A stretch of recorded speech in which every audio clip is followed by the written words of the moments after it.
Noong matapos makaligo ay nahiga na muna si Ryan sa kwarto niya. Hindi pa naman siya inaantok pero medyo napagod na siya sa haba ng oras niya doon kina Mang Tonying.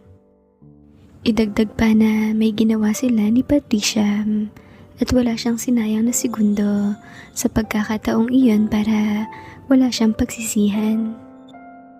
Hindi niya inakala na posible niya pang makasamang muli ang dalaga sa paggawa ng ganoong bagay. Ilang saglit pa ng kanyang pagmumuni-muni ay nakatulog nga siya. Naramdaman niya na lang na may humihima sa mahalagang bagay. Noong una ay inakala niyang nasa panaginip lang iyon nagaganap, lalo at si Patricia ang iniisip niya. Pero habang tumatagal ay bumababaw ang kanyang tulog hanggang sa ma-realize niyang nasa realidad nangyayari ang bagay na iyon. Kaya agad siyang napamulat ng mata. Nakita niyang naroon sa harapan niya ang dalagang si Clea, isa sa kambal. Anong ginagawa mo rito? At bakit mo yan ginagawa? Sabi naman ng dalaga. Hinihintay ka kasi namin sa bahay. Hindi ka naman dumating. Naroon si mama mo at mga kapatid mo. Ang sabi ni Gina na kararating mo lang daw kaya pumunta na ako rito. Bakit ka nga narito? Kasi crush ka namin ng kakambal kong si Clarissa. Kuya Ryan, ayos lang ba kung gawin natin to? Huwag kang mag-alala. Walang ibang makakaalam nito. Hindi rin kailangan na magkaroon tayo ng relasyon o commitment sa isa't isa. Pero kapag nagustuhan mo at gusto mo akong maging girlfriend, edi kailangan mo na akong ligawan. Ano, ayos lang ba? Hindi nakasagot si Ryan dahil agad na ring sumalakay pa ibaba ang dalaga at ginawa ang nais na trabaho. Nakamulat si Ryan habang nagaganap ang lahat. Hindi siya makapaniwala sa ganong kaamo at kahinhin na itsura ng kambal ay may tinatago palang kakaibang kulo. At makalipas lang ang 15 minutes ay nagliyab na rin si Ryan. Kumilos na siya para simulan ang pagpapahirap sa bisitang dumating. Kampante naman siya na gawin iyon dahil wala ang kanyang pamilya sa kanilang bahay. Makalipas ang mahigit kalahating oras, ay natapos na rin ang kanilang pagiging abala. Matamis na ngumiti ang dalaga habang nagbibihis. Sabay sabing, "Salamat Kuya Ryan ah. Paano, uuwi na ako ah. Bukas may picnic tayo, kaya agahan mong gumising ah." Sino-sinong kasama? Di ang pamilya namin at pamilya niyo. Hindi ko alam yun ah. Oo, dahil ngayon palang pinag-uusapan ni na mama ko at nanay mo. Sige, uuwi na ako. Uwi ka noon at napansin ni Raya na biglang napangiwi ang muka habang ika-ika na naglalakad papalabas ng kwarto. Ay, pati ba naman sa sarili kong kwarto? Sumusunod pang grasya sa akin. Bulong pa ni Ryan sa kanyang sarili.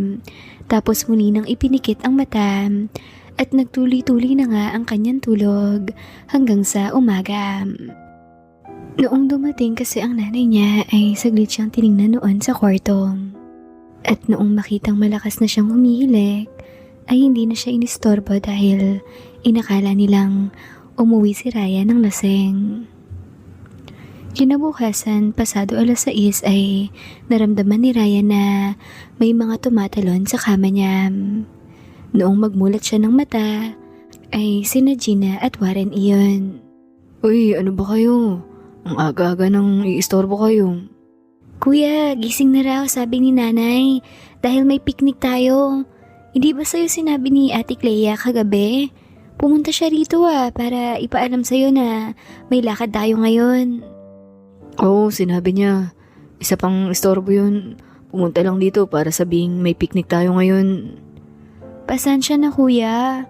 ako ang nagsabi na pwede kanyang puntahan dahil nasa baba ka pa naman, naliligo. Oo, sige na, bumaba na kayo. Magliligpit na ako ng higaan at bababa na rin ako. Naku kuya, kami nang gagawa niyan. Sige na, bumaba ka na. Kami nang bahala rito. Wika ni Gina at pinagtulakan na si Ryan na bumaba. Pagkarating ni Ryan sa baba ay naabutan niyang naroon na sa hapagkainan ang nanay at tatay niya. Kumusta ang inuman niyo kahapon, anak? Nalasing ka ba? Tanong ng kanyang ama. Medyo lang po, tay. Sakto lang na hindi pa ako nagtsatsa-tsa papauwi. Oh, sige na, mag-almusal ka na, anak. May paksiw na dilis, oh. Ito naman ang kalamansi at kaunting bagong. Magandang i-partner yan. Aalis pala tayo mamaya-maya, ha? Bakit po? Nakahanda naman ang mga babaunin, na. Oo naman. Madaling araw pa lang ay naroon na si nanay mo ka na, Elvira. Nagluluto ng mga pambaon. Kaya pagkatapos mong mag-almusal ay pwede na rin tayong umalis. Maglalakad lang po ba tayo? Oo, kaya namang maglakad papunta roon. Naku, ayoko pong maglakad, tay.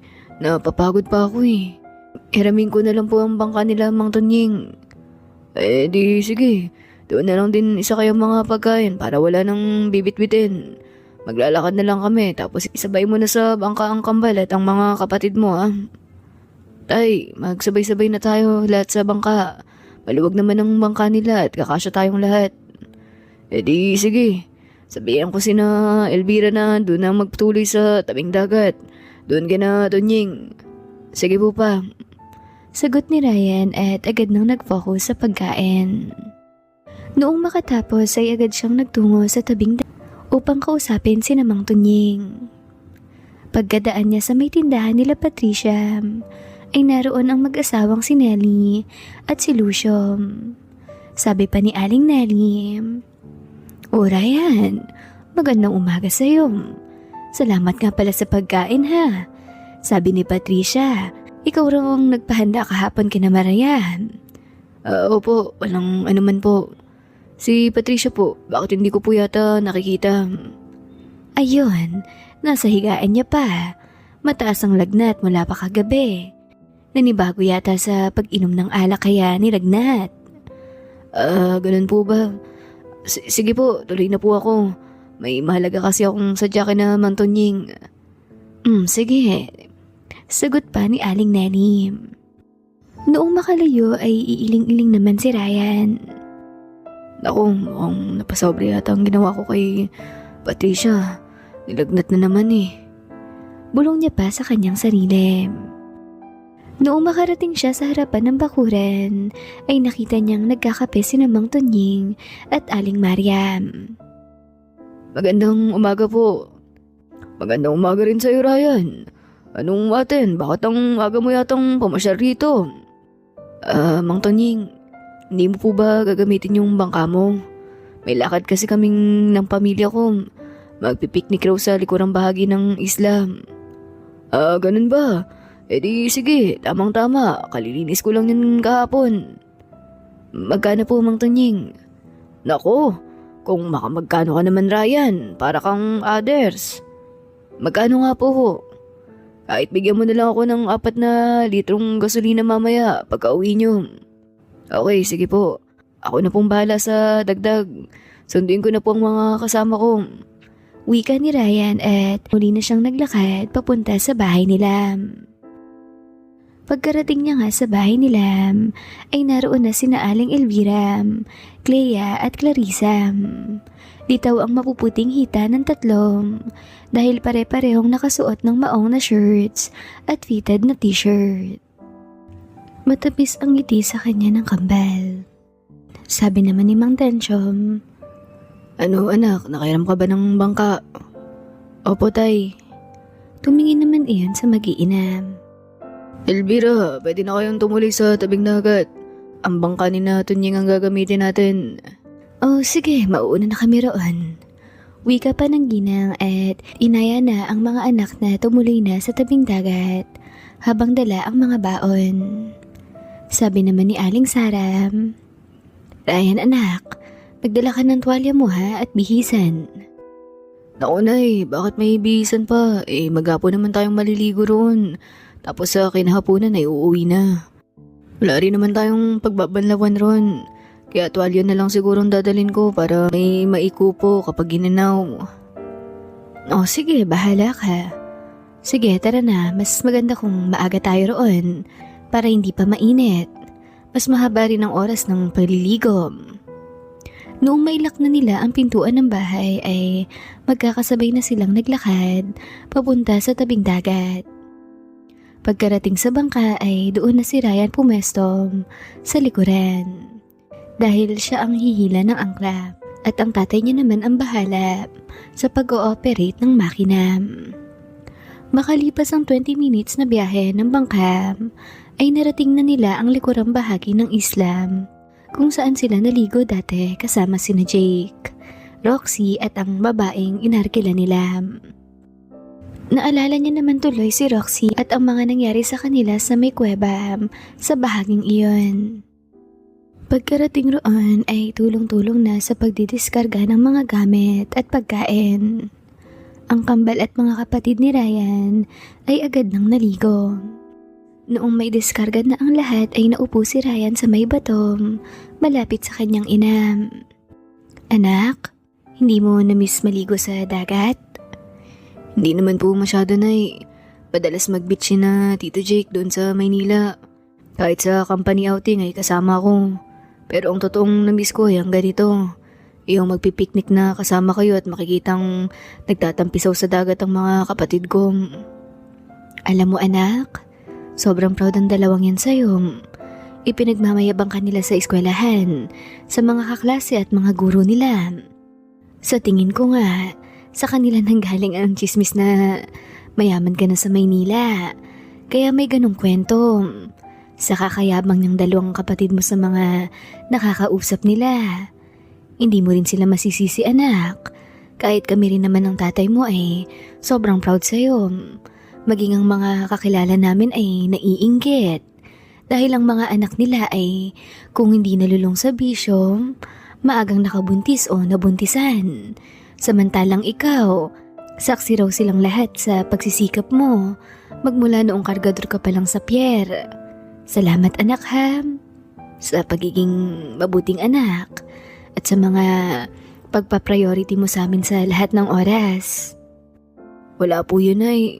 Sino pa po bang tutulong sa pamilya natin kundi akong magsisikap? Kaya dapat ipagpatuloy lang natin ang pagtutulungan at pagsisikap ng dalawang yan sa pag-aaral para hindi lang ako ang umanlad, maging sila rin. Oo anak, yan naman talaga ang palagi kong sinasabi sa kanila. Napahalagahan at gayahin ng mga pagsisikap mo at nakikita ko rin naman na ginagawa nila. Parehong nasa top 5 yung dalawang mong kapatid. Top 2 o top 3 ang si Gina. Si Warren naman ay top 4 yata. Madalas magpaturo kay Gina ng mga lessons yan eh. Kapag hindi niya naiintindihan, tinuturuan din naman siya ng ate niya. Mabuti naman pala na kung ganun. Maaring hindi nyo alam kung gaano kahirap ang pinagdaanan ko ron sa Maynila. Isa naman ang sigurado, lahat ng perang ipinapadala ko sa inyo ay pinaghihirapan ko rin talaga. Oo anak, alam naman namin yon. So paano anak? Maliligo na ako ha. Sasamantalayin ko ng paliligo na ito. Huling ligo ko na ito sa dagat dahil aalis na tayo sa Lunes, di ba? Opo, Nay. Tay, ikaw rin po maligo na. Oo, anak. Sige, sasabay na ako kay nanay mo. Sagot naman ni Mang Dancho. Masayang masaya ang puso ni Ryan habang nakatingin na masayang naliligo sa dagat ang pamilya niya.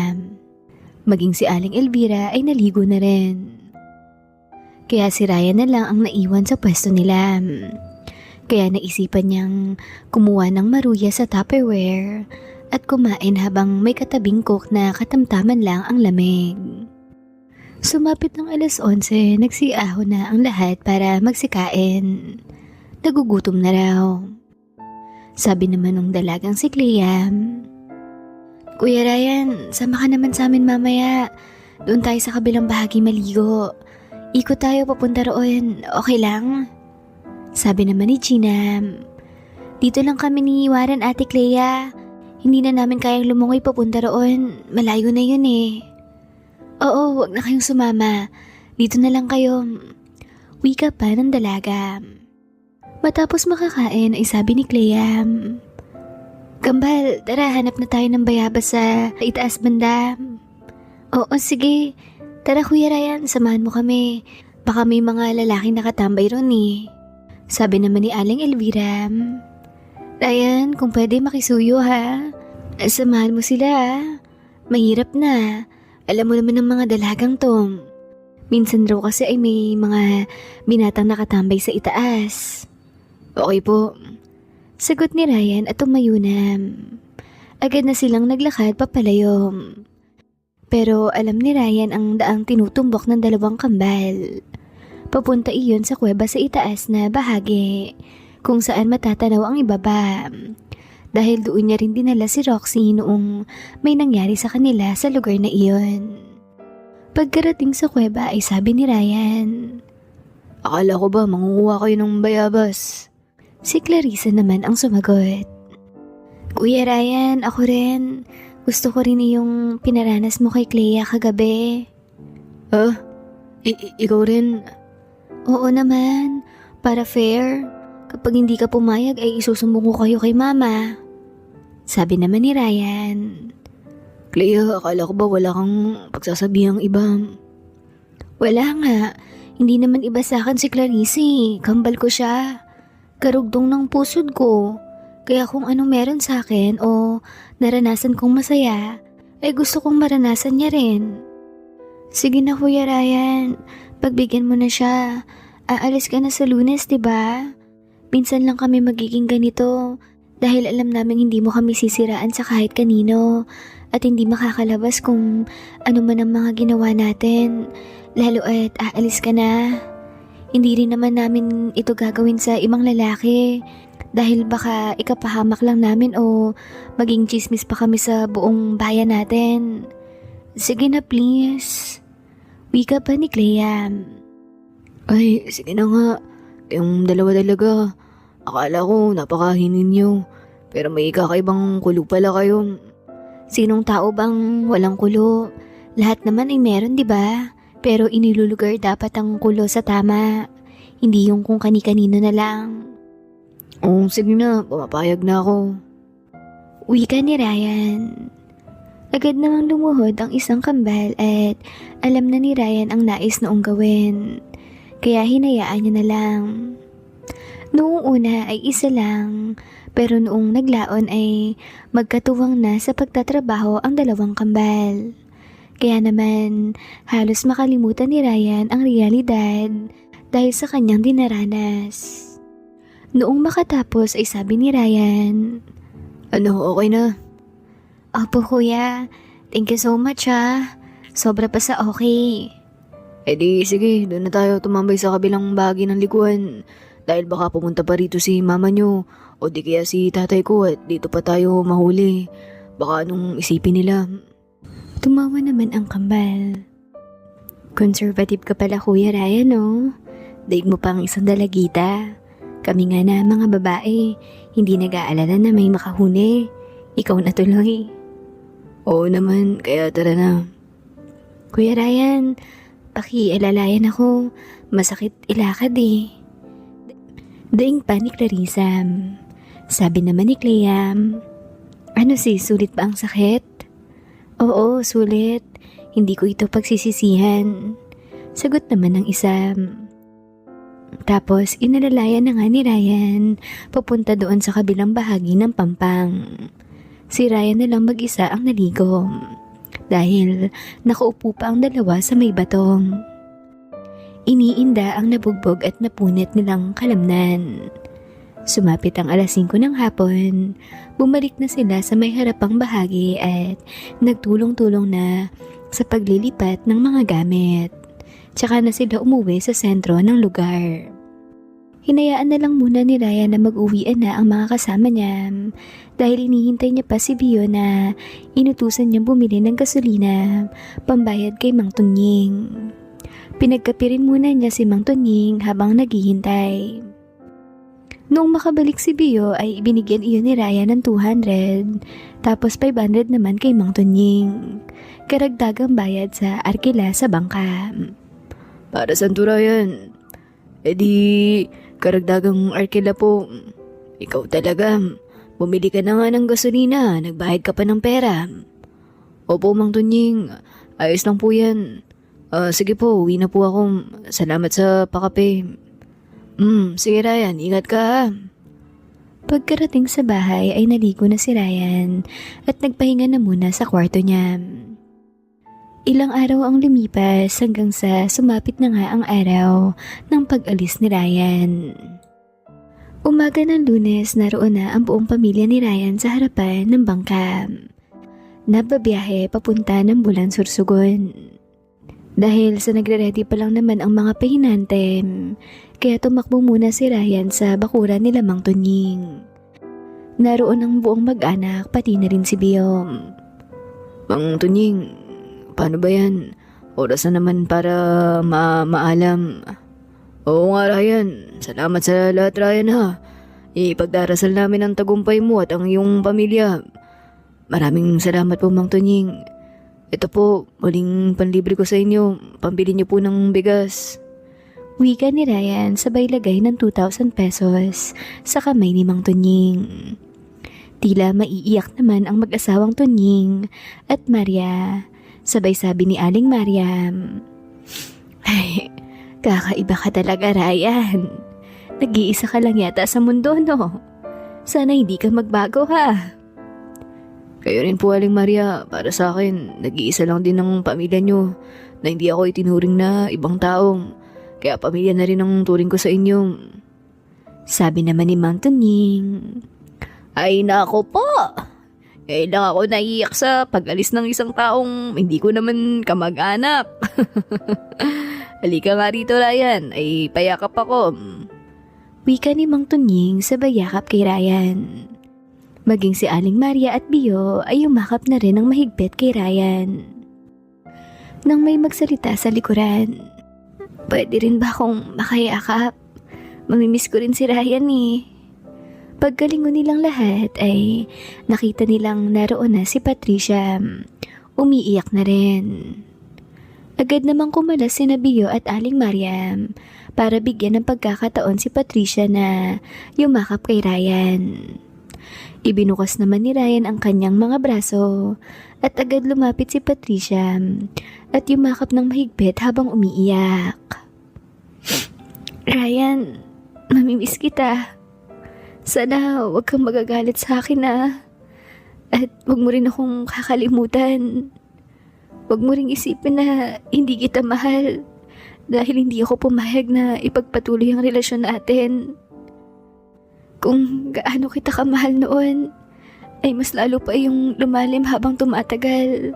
Pero ayoko maging hadlang sa mga plano mo sa buhay. Kaya gusto ko malaya kang makakilos kung nasaan ka man naroon. At tandaan mo, pagmamahal ang dahilan, kaya ako pumayag na gawin natin ulit ang bagay na yun. Hindi init lang ng katawan. Tandaan mo yun "Oo Patricia, mahal din kita."